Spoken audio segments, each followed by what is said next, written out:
Assalamualaikum warahmatullahi wabarakatuh. Halo anak-anak ibu, gimana kabarnya hari ini?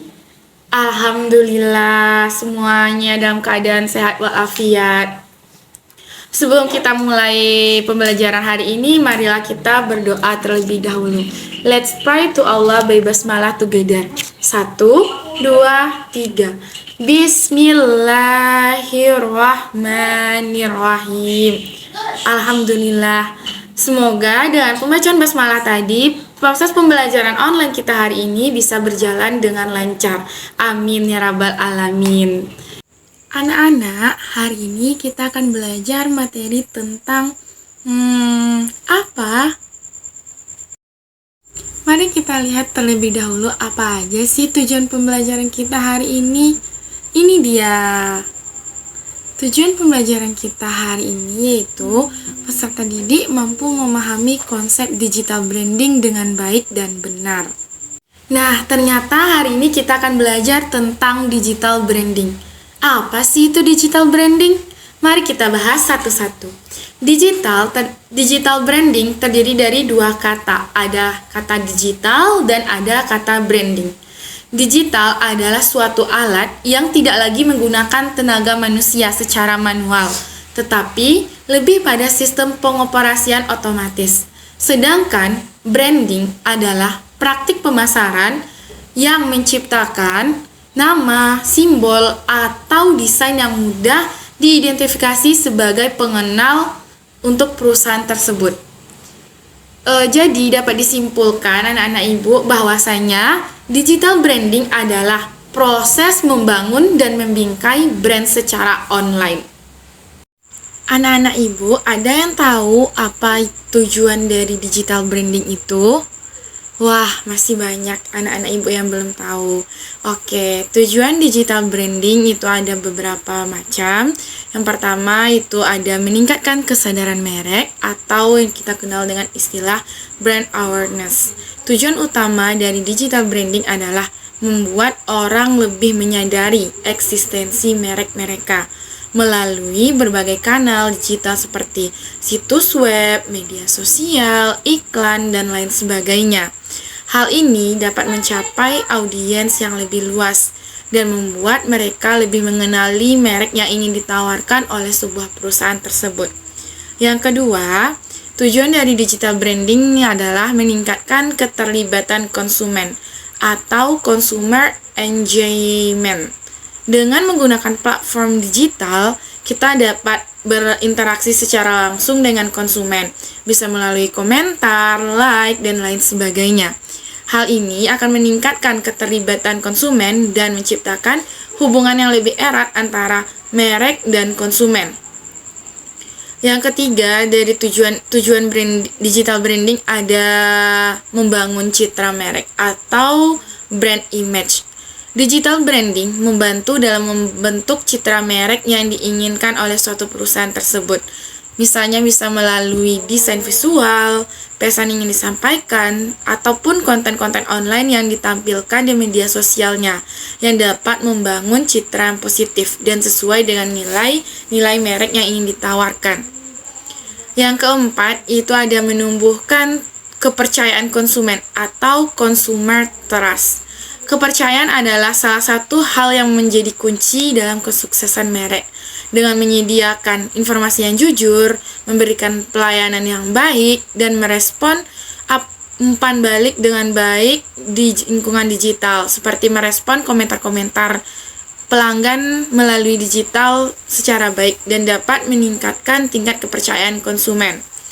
Yang kelima, yaitu ada penguatan nilai merek atau brand value.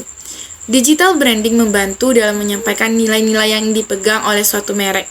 Ini dapat mencakup seperti komitmen terhadap kualitas, inovasi, keberlanjutan, ataupun nilai-nilai lain yang ingin disampaikan kepada konsumen. Itulah 5 tujuan dari digital branding.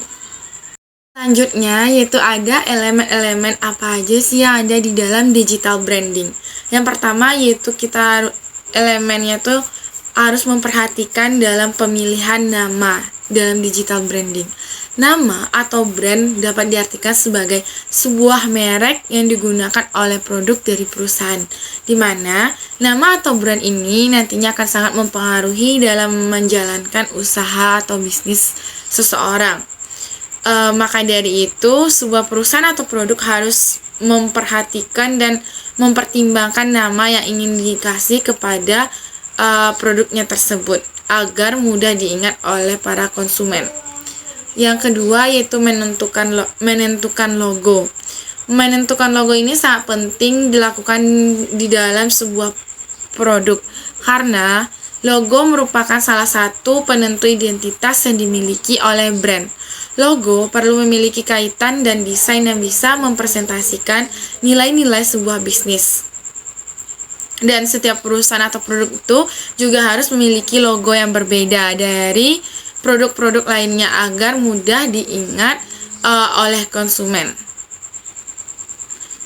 Yang ketiga yaitu pemilihan warna. Dan jangan lupa untuk memilih warna.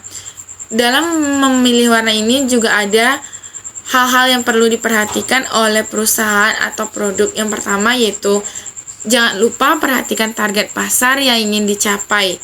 Yang kedua, perhatikan konteks kultural yang dianut oleh target pasar. Yang ketiga, perhatikan kesan yang ingin dikenalkan kepada pelanggan. Yang keempat, gunakan panduan warna. Yang kelima, jangan khawatir untuk terlihat berbeda dan mencolok. Elemen selanjutnya yaitu menentukan tagline dan slogan. Tagline dan slogan ini itu sebenarnya itu beda-beda tipis, namun mereka ada perbedaan. Di mana tagline adalah frasa singkat yang digunakan untuk menyampaikan nilai sebuah brand atau merek. Sedangkan slogan digunakan ketika pernyataan untuk menarik hati konsumen. Contohnya yaitu siapa yang tidak tahu dengan teh botol sosro. Teh botol sosro memiliki tagline apapun makanannya, minumannya teh botol sosro. Jenis-jenis branding. Yang pertama itu ada produk branding. Produk branding adalah proses membangun citra merek suatu produk atau jasa dan tujuan membedakan produk atau jasa dari pesaing. Contohnya di sini Ibu akan memberikan contoh siapa yang tidak kenal dengan produk Apple dan Coca-Cola. Apple membangun citra merek produknya sebagai produk yang inovatif, elegan, dan mudah digunakan. Sedangkan produk Coca-Cola membangun citra mereknya sebagai minuman yang menyegarkan dan cocok untuk berbagai acara sosial. Yang kedua yaitu personal branding. Personal branding adalah proses membangun citra merek pribadi untuk memperkuat reputasi dan meningkatkan nilai pribadi seseorang. Contohnya di sini Ibu memberikan contoh anak-anak Ibu pasti sudah kenal dan sudah sering menonton film Mr. Bean. Iya, filmnya itu sangat lucu. Dan seorang Mr. Bean ini membranding dirinya sebagai orang terkonyol sedunia. Dan untuk contoh di Indonesia sendiri, siapa yang tidak kenal dengan Po Ati? Po Ati ini membranding dirinya sebagai seseorang yang latah. Misalnya kayak kalau dia terkejut itu ayam, kayak gitu. Itu adalah contoh dari personal branding. Yang ketiga yaitu ada corporate branding. Corporate branding adalah jenis branding yang digunakan untuk membangun citra merek suatu perusahaan atau organisasi secara keseluruhan. Contohnya di sini Ibu ingin memberikan contoh branding corporate branding yang sukses di pasaran, yaitu ada Google, Toyota, dan Coca-Cola. Google sangat bagus dalam membangun citra merek perusahaannya sebagai perusahaan teknologi yang inovatif dan peduli pada keberlanjutan lingkungan. Sedangkan Toyota merupakan sebuah produk mobil yang berhasil membangun citra mereknya sebagai perusahaan mobil yang berkualitas, aman, dan ramah lingkungan. Dan yang terakhir itu ada Coca-Cola berhasil membangun citra merek perusahaannya sebagai perusahaan minuman yang menyegarkan dan cocok untuk acara sosial dan peduli pada masyarakat. Yang keempat itu ada destination and cultural branding.